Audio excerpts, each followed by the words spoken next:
for Dak Prescott and this offense to be able to do what they've been able to do and put points on the board and secure wins in the NFL. If that happens, our future years will be better than the ones that we've had in the past. Love it. They hurt me on Christmas Day, giving up that last field goal there to Moody. I had him at 7.5 or whatever it was, and they only went by 7. I'm going to take Burrow with the Bengals. We had this like little laughs. He loves it. I'm going to take Burrow with the Bengals. Be healthy, play 17 games.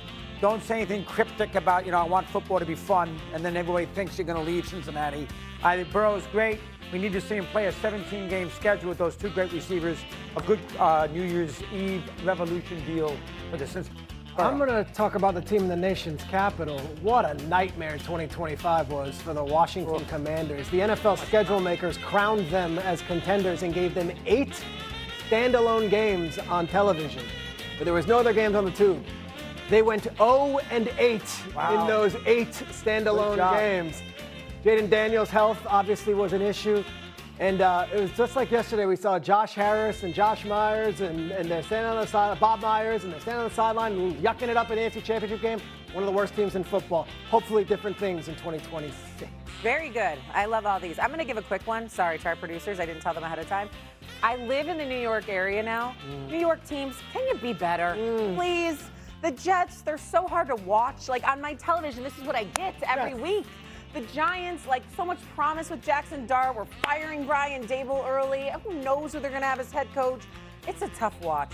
Can we please just be better, Giants and Jets? Please, let's change. Let's turn the tide. Fair. Make life better too while you're at it. the Fair. You don't mind. All right, we move on now. Matthew Stafford struggled on the road at Atlanta. He threw 3 interceptions with a chance to help secure the 5 seed and the possible MVP trophy. Did not happen. Stafford could come up now with the dud, with none of it. While Jalen Hurts also went 0 for 7 in the second half against the Bills. Philadelphia's offense combined for 1 first down and 17 yards of offense in the final 30 minutes. Brutal. All ending with punts, by the way. But somehow the Eagles did end up getting the win. So who do we trust more in the NFC postseason? Is it Jalen Hurts or is it Matthew Stafford, Dog? It has to be Stafford. And I know Hurts has won a Super Bowl, and I know he's played well in the other one. I think the Hurts question is more about their offense than it is about the quarterback. Stafford, I know he hasn't played great the last couple of weeks, and it probably will cost him the MVP, unfortunately. But he's won a Super Bowl. He's played very well in playoff games. Even in one game for Detroit, he played very well in against the Saints. He won a Super Bowl. The game last year against the Eagles in the snow, he played great. He beat Brady down in Tampa on a long bomb, the Cooper Cup, and in a big spot there, and they blew the big lead. I trust him. Out of all the NFC quarterbacks, my life on the line, and I have to have somebody that makes some big plays for me, I'm still going to take Stafford over anybody else. Swagoo? I'm going Jalen Hurts, and it has nothing to do with who's playing the best right now. That's Matthew Stafford. Matthew Stafford arguably playing the best of any quarterback in the NFL right now. But Jalen Hurts is not going to cost his team.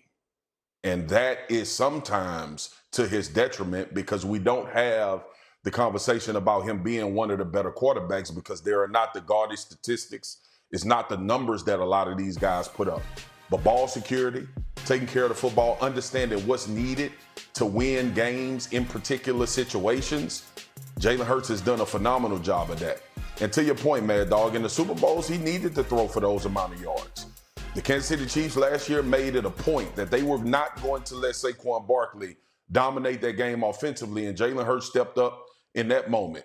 Years ago when we saw him in the Super Bowl, Jalen Hurts stepped up in that moment and went toe-to-toe. Obviously had the fumble against Kansas City in that one, which he admitted that was probably a big reason why they couldn't win that game and sustain enough. But I don't think this question is about who the better quarterback is. Well, at least that's not how I looked at it because Matthew Stafford is clearly playing better than most, like I said, most everybody.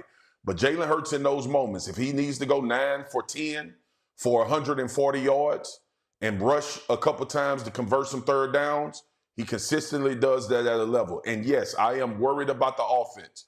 But when it comes to trust, I think Jalen Hurts' ball security, plays that need to be made in critical situations, and not turning it over. And I may have not said this coming off an Atlanta game where I see 3 interceptions for Matthew Stafford, coming off the Carolina game where you see the 3 interceptions for Matthew Stafford.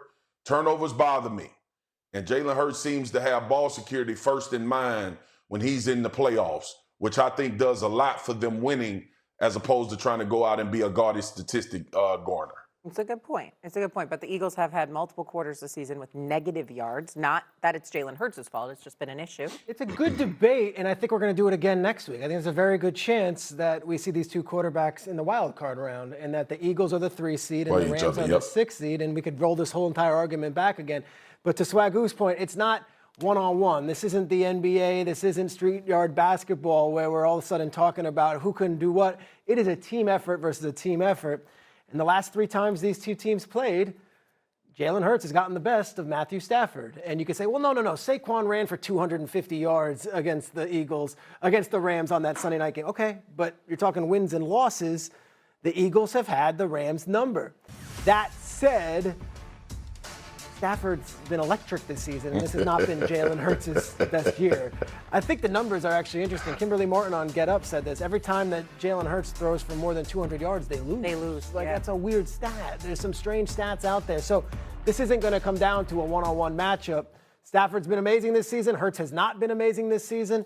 And yet, Vic Fangio might be the greatest, neutralizer of all of them because he seemed to have Sean McVay and Matthew Stafford's number the last 3 times they played. Yeah, both these quarterbacks obviously are very familiar with the postseason. They've been there before. What were you going to say, Swagu? Go ahead. Which is why you can have an intelligent conversation instead of me having to curse Mad Dog out, right? Because the prism of this conversation can come from both ways. Matthew Stafford, Super Bowl champion.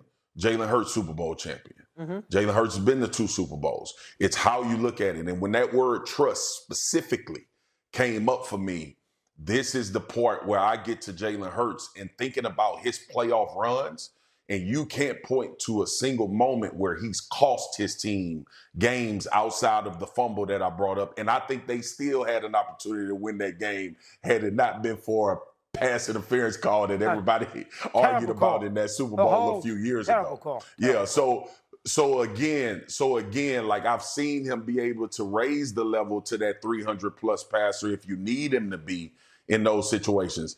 But here's the caveat where we would probably fall in line. Shrey, you mentioned it, and Mad Dog, you mentioned it as well.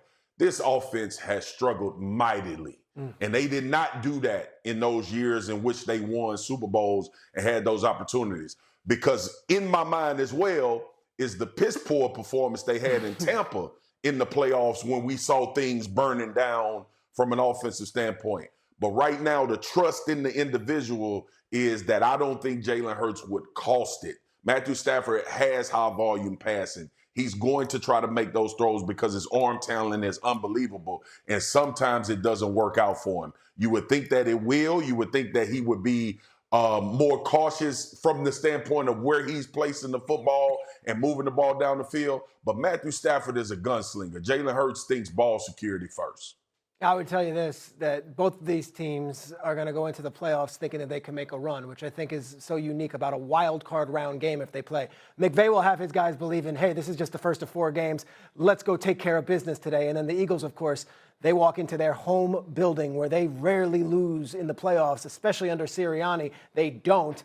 They're going to feel like, all right, this is just step 1. We've got a bigger goal at hand. Somehow, the Rams, though, have struggled against teams in the NFC South. It's kind of been like their kryptonite this year, and let's go there because, Peter, you're going to be on the sidelines this weekend, obviously, for a Week 18 matchup between the Panthers and Bucks for the NFC title if the Panthers win.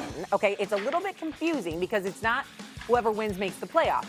Right? But so you explain this to us. What do you think will happen in this game? Yeah, it's amazing. We're talking about the MVP, and is it Drake May or is it Matthew Stafford? If you asked us on November 15th, we'd say Baker Mayfield's in the conversation. They started off 6-2, the Tampa Bay Buccaneers.